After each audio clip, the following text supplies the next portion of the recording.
Se você tivesse visto os olhos daqueles 3 irmãos naquela manhã silenciosa no deserto, teria sentido o mesmo pressentimento que percorreu o vento quente, como se o próprio solo soubesse que algo terrível estava prestes a acontecer.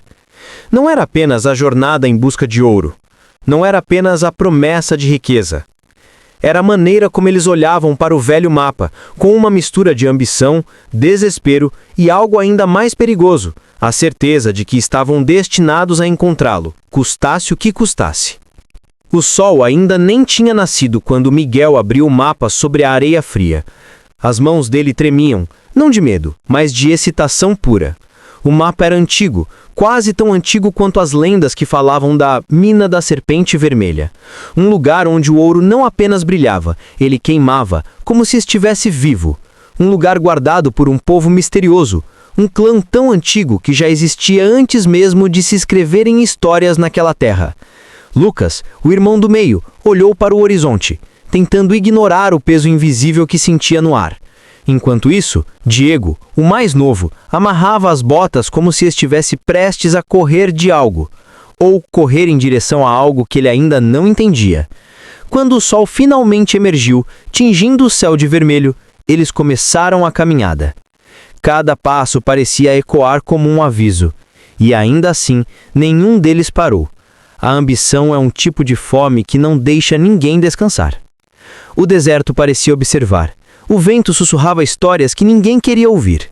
E ainda assim, os irmãos seguiam adiante, confiando no mapa que o avô deles havia escondido por anos, até morrer sem nunca revelar o segredo completo. Talvez porque soubesse que essa mina não era um presente, era uma sentença.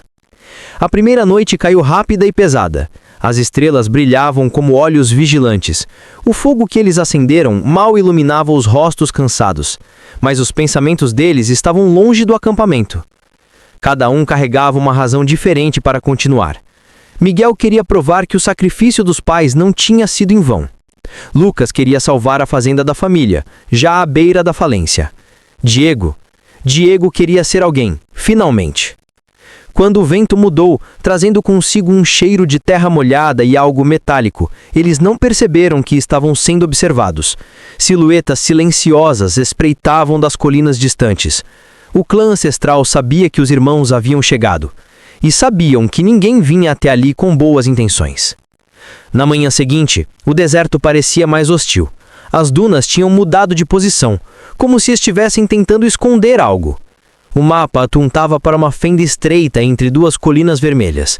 Quando chegaram lá, viram marcas no chão, símbolos que nenhum deles conseguia decifrar, mas que claramente significavam alerta. Mesmo assim, Miguel foi o primeiro a entrar. A sombra da fenda pareceu engolir seu corpo inteiro, e os irmãos o seguiram, hesitantes. Lá dentro, o ar era frio e pesado. O silêncio era quase sufocante. E então, o som veio. Um farfalhar suave, como escamas deslizando sobre pedra. Diego congelou. Lucas sentiu a pele arrepiar. Mas Miguel, porém, continuou andando até que a caverna se abriu em um salão natural enorme. No centro, uma estátua de serpente vermelha, imensa, com olhos de pedra negra que pareciam vivos. E atrás dela, a entrada da mina. Quando viram o brilho dourado refletindo nas paredes, perderam o ar. O ouro estava ali, muito mais do que qualquer um deles imaginava. A respiração de Miguel ficou pesada. Ele deu um passo, depois outro. Sua mão estendeu-se em direção ao ouro. Mas antes que pudesse tocá-lo, um grito ecoou pela caverna. Um grito humano, mas feroz, primitivo, carregado de séculos de proteção e fúria. As luzes de tochas surgiram nas paredes, revelando figuras encapuzadas, pintadas com tinta vermelha, os guardiões da mina. Diego recuou imediatamente. Lucas ergueu as mãos num gesto de paz, mas Miguel não recuou. Ele encarou os guardiões com a mesma intensidade que encarou a vida inteira, como se acreditasse que tudo naquele mundo lhe era devido. O líder deles, um homem alto de pele marcada pelo tempo, deu um passo à frente. Seus olhos eram negros como obsidiana. Ele falou em uma língua que os irmãos não entendiam, mas o tom era claro. Aquele lugar não lhes pertencia. Nunca pertenceria. Miguel ignorou. Ele deu mais um passo em direção ao ouro. E foi nesse momento que tudo mudou. O chão tremeu, as paredes vibraram, e a estátua da serpente se moveu. Os olhos dela brilharam com um vermelho profundo, tão intenso que o ar ao seu redor pareceu esquentar. Diego caiu de joelhos. Lucas recuou, horrorizado. Os guardiões ergueram suas lanças, mas seus rostos não mostravam medo, apenas respeito. Mas Miguel, porém, estava tomado por uma espécie de transe. Ele estendeu a mão novamente, e a estátua rugiu.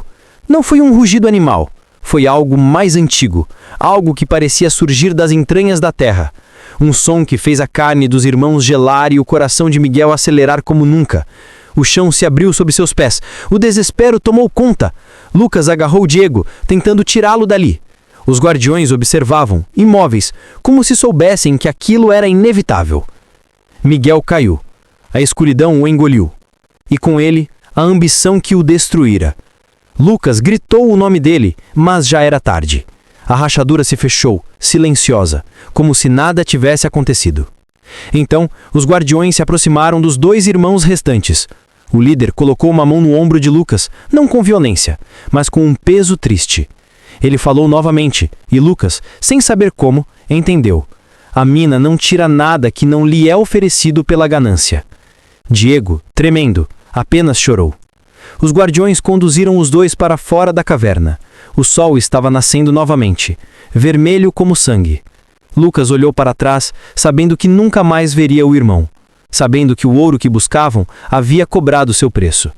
No caminho de volta, o silêncio entre eles era esmagador. Lucas pensava na família, no que restava dela.